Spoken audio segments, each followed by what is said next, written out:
Donc,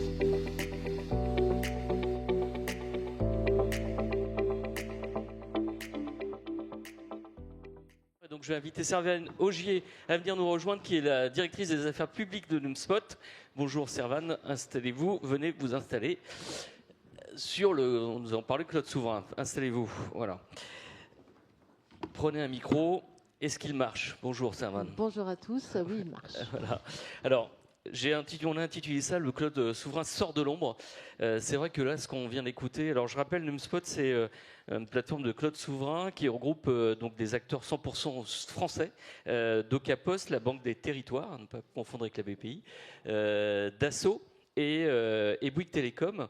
Et je dirais à tout ce qu'on a écouté, alors Eric Singer tout à l'heure poussait un petit peu, justement la problématique de Claude Souverain. On a l'impression que là, ça a mis un peu de temps à démarrer, à se structurer, à se mettre en place.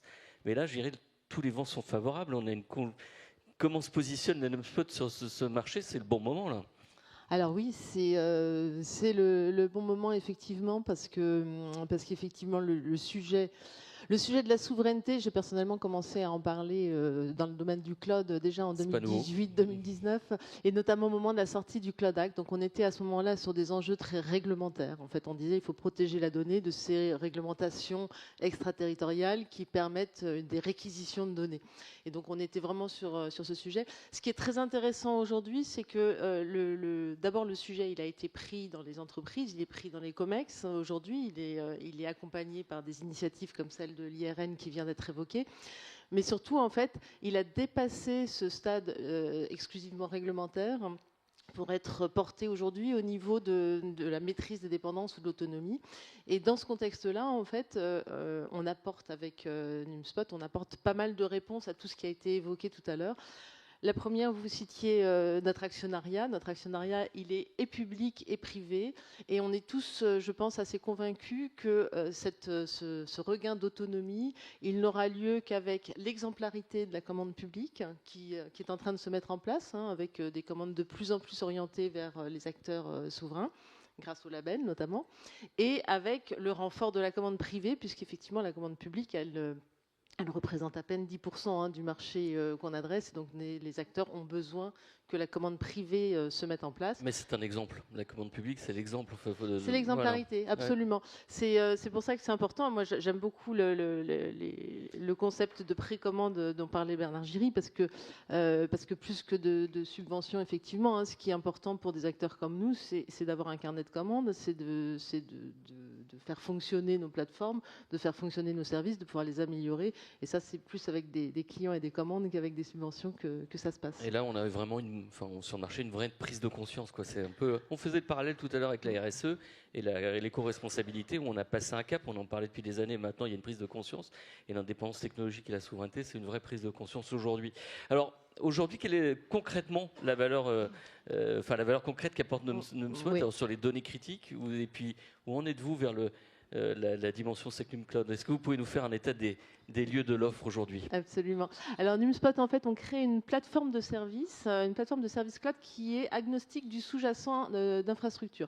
Et cette plateforme, elle a pour vocation d'accompagner les entreprises dans leur transformation numérique en préservant la sécurité des données. Donc notre sujet, c'est la sécurité des données et la facilitation dans la transformation numérique. C'est vraiment l'idée, c'est d'être un outil. Cette plateforme, c'est un outil qui apporte des services qui vont combiner ce qu'on appelle IaaS, donc infrastructure as a service. On peut, avec Numspot, avoir accès à des machines virtuelles, on peut avoir accès à des GPU pour tous les projets d'intelligence artificielle, mais on a également accès à des services de type plateforme as a service, donc des services de type de conteneurisation, de base de données managées, qui permettent, eux, de faciliter vraiment la transformation, c'est-à-dire que les entreprises ont besoin de descendre moins bas dans les compétences qu'elles maîtrisent en interne et peuvent se focaliser sur leurs enjeux métiers et leur parc applicatif.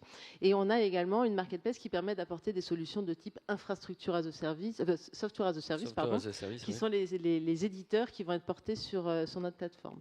Et la proposition de valeur spécifique de Numspot, au-delà de la qualité et de la sécurité qui va être validée par le label Secnum Cloud, donc on est en la qualification. Qui est en cours. Elle est Alors c'est Presque. imminent, c'est imminent. Imminent. J'aurais aimé pouvoir vous le dire, mais c'est voilà, c'est bientôt.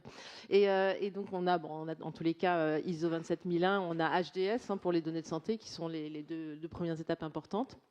Donc on a cette plateforme, elle apporte aux entreprises une capacité d'hybridation. Elle apporte la capacité à se déployer sur leur système d'information interne, dans leur data center, et d'hybrider avec des infrastructures qui sont dans des régions publiques. Elle apporte la capacité à être sur plusieurs régions SecNumCloud. Elle apporte aussi la capacité à se déployer en Europe. Donc elle apporte cette hybridation qui est très très importante pour les mises en conformité, notamment avec NIS 2, qui est un gros enjeu pour, je pense, pas mal de personnes dans la salle. Et elle apporte, par rapport aux sujets qui ont été abordés ce matin, elle apporte quelques éléments de valeur très très forts qui sont qu'elle est complètement open source. Donc en fait, on milite pour cette voie européenne qui est la réponse des acteurs au GAFAM, qui est d'aller chercher des technologies qui ne généreront pas de verrouillage technologique, d'aller chercher des solutions qui vont être interopérables. Donc on travaille beaucoup aussi sur des projets européens pour faire en sorte que les solutions qu'on déploie seront interopérables. Donc il y a des schémas, des API, enfin des solutions techniques qui le permettent.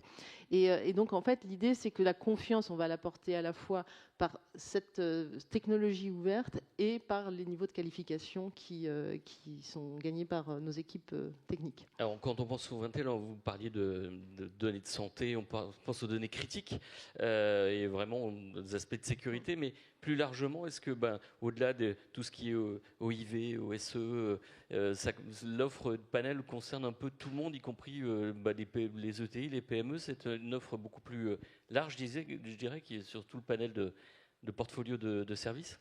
Oui, alors effectivement, notre vocation première, c'est la donnée sensible, et on a adressé en premier chef le secteur public, la santé, les OIV et OSE qui ont des grosses contraintes réglementaires, et les secteurs financiers.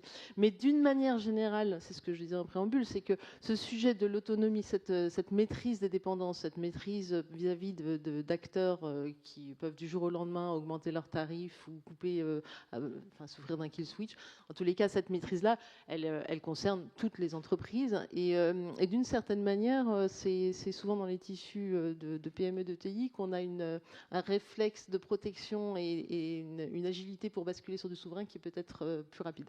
Vous travaillez donc avec aussi les éditeurs de SaaS.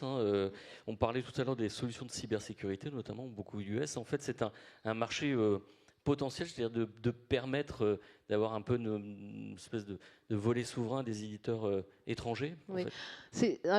Il y a deux volets dans cette question sur les éditeurs. Le premier, c'est effectivement, ça permet à des solutions américaines qui sont employées massivement dans nos entreprises de tourner dans un environnement souverain.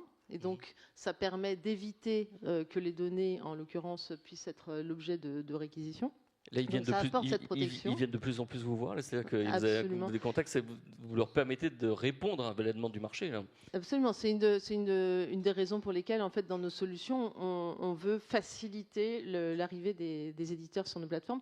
Et le deuxième volet, c'est qu'on veut proposer aux éditeurs, pour le coup, qui sont plutôt souverains, d'être un facilitateur pour leur qualification SecNumCloud, c'est-à-dire qu'ils puissent facilement, une fois qu'ils tournent sur notre plateforme, n'avoir plus que quelques démarches à faire pour obtenir ce fameux sésame.